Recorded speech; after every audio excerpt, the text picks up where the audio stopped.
Cubbuun maalinni gaaffii kana naa deebistu. Cubbuun nagaa fiduu danda'a? Tasumayyuu hin danda'u. Cubbuun eebba fiduu danda'a? Hin danda'u. Cubbuun kan inni fidu yoo jiraate dha'icha fiduu danda'a. Abaarsas fiduu danda'a. Badiisas fiduu danda'a. Oromoon durumarraayyuu kaasee lakkoofsa 5 baay'ee jaallata. Oromoon waan 5 waa 5 waa.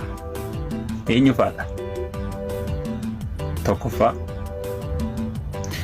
Waaqayyoo duraan dursee yayyaba 5 uume. Samii, lafa, aduu, bishaanii fi urjiidha. Lammaffaa Gadaan Oromoo 5. Gadaa Meelbaa, Gadaa Roobalee, Gadaa Birmajii, Gadaa Michillee fi Gadaa Duuloo jedhama. Sadaffaa